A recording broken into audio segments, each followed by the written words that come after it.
Well, hey guys, it's Mike itsDeza. Welcome back. In this video, we're going to actually talk about lunchbox lockers from the Lockright company. There's a bunch of different companies that make these things. I've been kind of contemplating putting one of these in my Suzuki for years. Finally decided to pay the $300 or whatever they cost, $250, something like that, and put one in. I'm not associated with this company or affiliated with them. I just paid out of pocket. Want to see how they do. It's going to kind of cover not about installation. I have some tips on installation, but this more is going to be about like drivability. Wintertime, summertime, dry pavement, off-road, mud, drivability back and forth to work, corners, parking lots, and of course snow. This thing I've been driving back and forth. My commute's about 50 miles a day. I don't commute every day with this thing, but I wanted to have a good 4x4 when it gets snowy out. And I was a little worried, especially how I was going to be in the snow having the rear locker. And we'll cover, like, you know, if it's good or bad driving a dry pavement, if it's loud or not. So if you're interested in the video, stick around, check it out. We are not going to cover installation on this specific vehicle. I found there's a lot of videos on different vehicles to install them. I'll put a link to one down below for a Toyota, and it was pretty good. It didn't pertain to this thing at all, and even the instructions that came with this Lockright locker was super vague. So we're not going to cover how to install one. Leave that up to yourself or somebody else to do. This is just going to really talk about drivability, streetability, mud, snow, and all that. All right, enjoy the video, guys.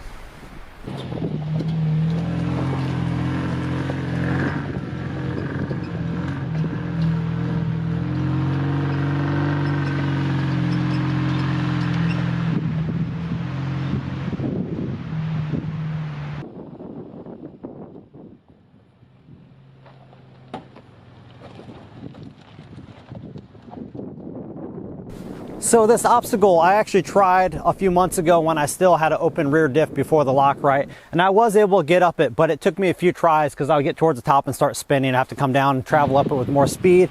More speed is a little rougher ride. It can actually cause some damage to suspension in the vehicle by trying to race over the top of this kind of stuff because it drops on the side. Lockright climbed up as you saw in the first try. It's amazing. That actual Lockright is a game changer for off-road. I really think it actually can get you in some situations you probably shouldn't unless you have the skills for it. I'm going to be adding a front and back bumper I'm going to build for this thing and add a winch to the front because, like I said, I think you can get into some situations where you might regret that you got into there because it gets such good traction. Another cool thing is, even in two-wheel drive, because you got, you know, basically a locked rear differential when you're driving, you can cruise around quite a bit and get through a lot more things just two-wheel drive because you got two wheels powered. You can save your four-wheel drive for when you really need it. So here's where the Lockright really comes into play, having a solid locked rear differential here. Even though one of the tires might come off the ground here, he's still got power on all that tire that's on the ground still with all that weight on it. See, right now I'm teetering, but I can let out the clutch and still go backwards. Pretty good.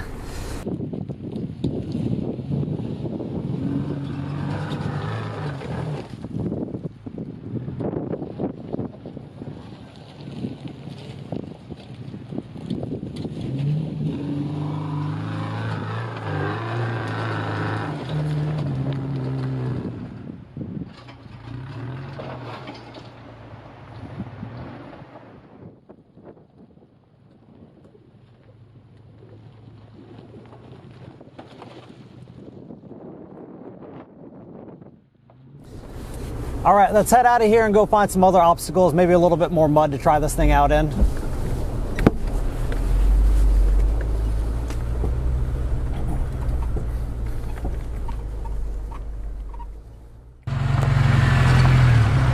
So we're gonna run a little two-wheel drive test. I'm in too high, of course, with that Lockright on here. This is a fairly steep, muddy hillside. I've actually spun out a few times in four-wheel drive before the Lockright. But we're going to take a little quick run at it so it doesn't bog down and see how it does with two-wheel drive.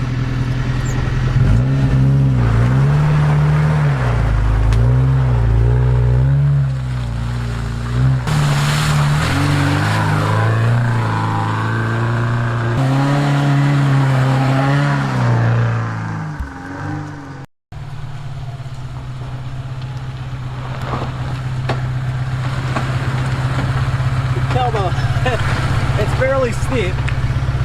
It's kind of hard to really tell that you just slipped there too. Slipping and falling too, yeah. It's So, you know, a few times on it I might not have made it, but a good run at it. Keep the mud flinging out of the tires. It made it up and just two-wheel drop with that Lockright. Not too bad.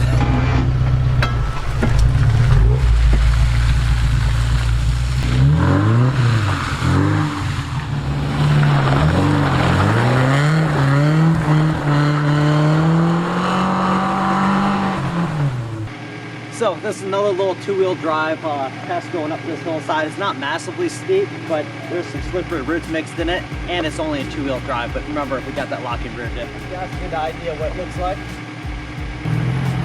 I'll roll up here, and should go right up it.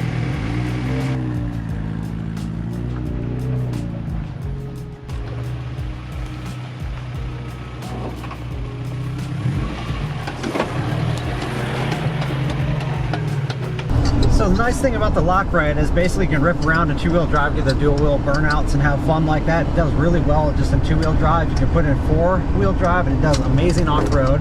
Plus you can get out on the paved roads like this and it drives pretty well.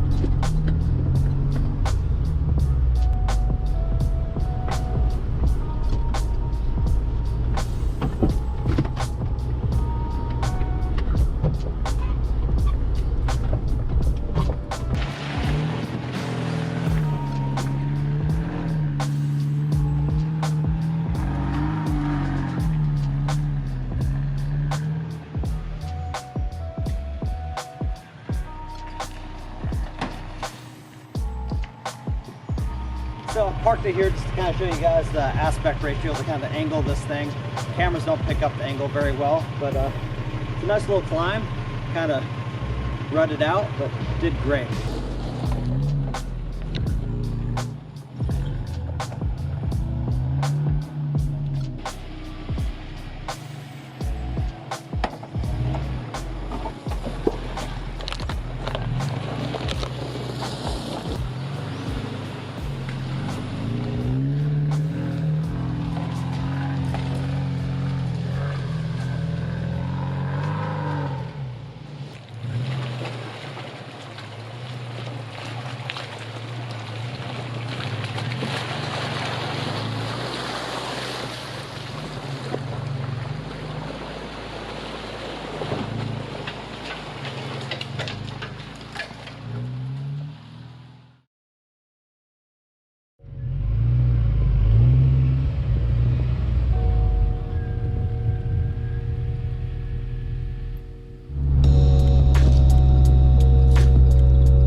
Setting up the camera here and happened to hop off to the side because there was a guy with a four-wheel drive quad and his wife coming through here.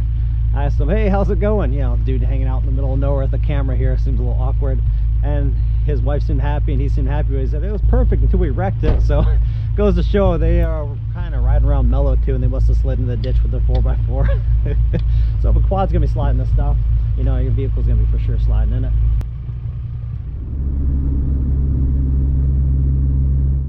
I think that Lockrite is actually much better in the snow than I thought it'd be. I thought it'd be really squirrely. I think if you're in two-wheel drive, I think you'd be losing the back end on crown roads, but in four-wheel drive here, it tracks down the compact snow and ice really well. Felt just like it did before with an open diff, but coming up here was a big difference. It climbed right up this stuff where I think I would have been spinning down below. The snow, like I said, is really wet. It's just about freezing right now, and out here in the Northwest, it usually tends not to be fluffy and dry, heavy and wet. And it tracked right up this and didn't really break much traction at all. It just hooked up really well, so I like it. Actually felt like pretty decent drivability on the compact snow and ice. That was a big thing for me. I was thinking, well, it's be cool for off-roading and stuff, but if it really sucks in the snow, that wouldn't be good, because that's what I use this thing for, is a lot of winter snow driving. We only get about a month of really snowy weather out here, but still, you need four-wheel drive when you need it. You're gonna need it in the snow, so it was a win on that one.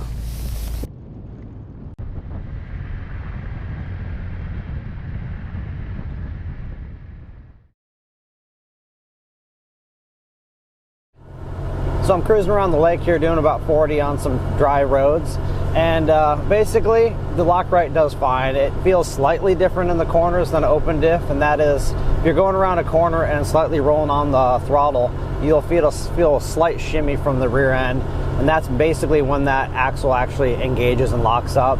But it's very, very minor. Only something I want to bring up just because you can slightly feel it, but it's nothing that would really off-put me enough to not install something like this in a daily driver for myself. Pretty nice view out here. Gorgeous lake, nice and glassy this morning. And even though it's spring, we got some snow on some of the higher peaks around here.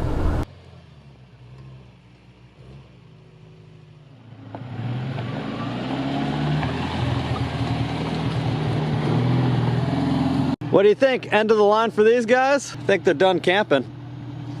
Man, that thing's partied out. Yeah. Well, good thing there was a tree there. They must have just got too far on the side of the road and slid off.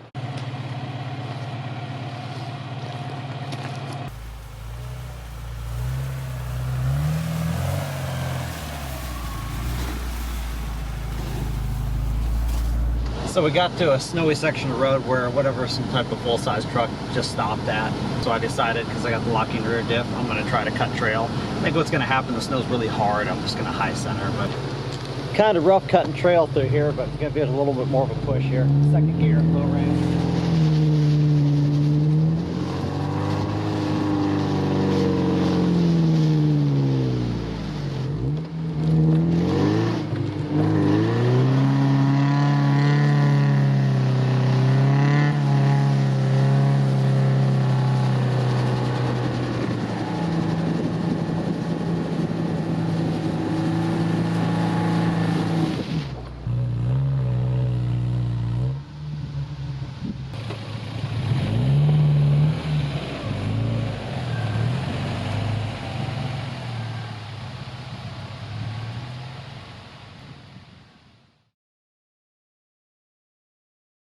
So I can't vouch for all lockers like this, but the one I have installed in here is pretty quiet. Some people wonder if they clang and bang on dry pavement. We got the steering wheel turned as hard as we can. We're going to drive around the camera here. Unless I have my window down, I can't hear it in the cab. Here we go.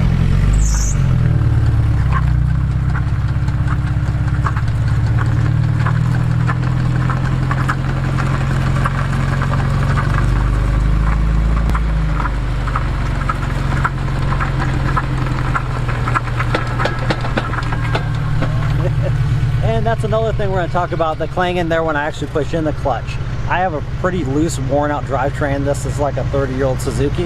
It's got over 200,000 miles on it. So one of the biggest drawbacks I'm going to show you next is when you're driving this thing, my drivetrain's pretty loose transmission and rear differential driveline.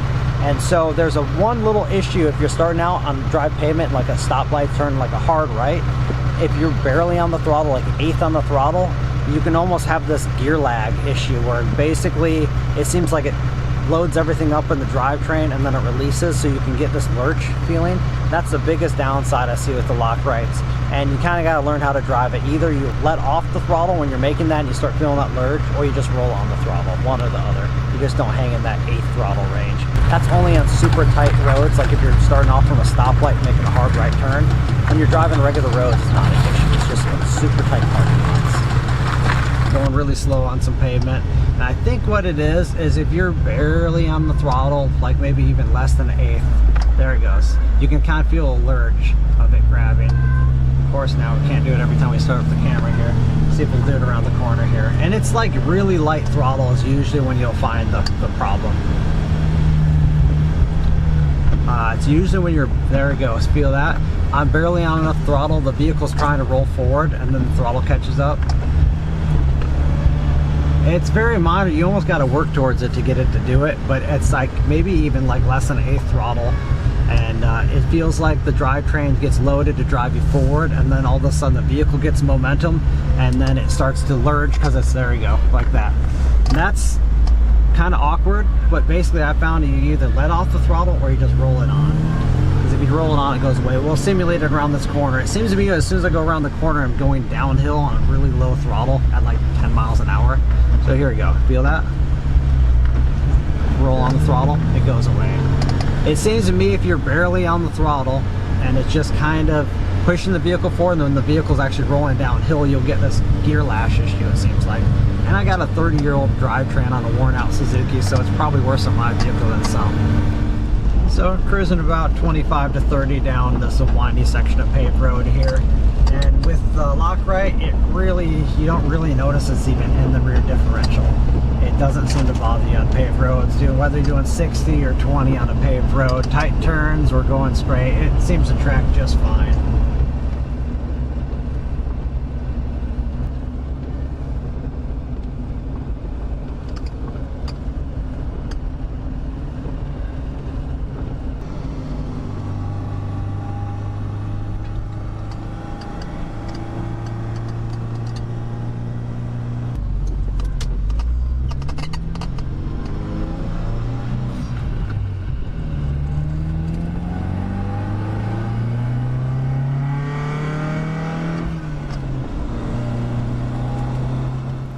All right, hope you guys enjoyed the video. Before you click off, I have a few more words and some tips on some things.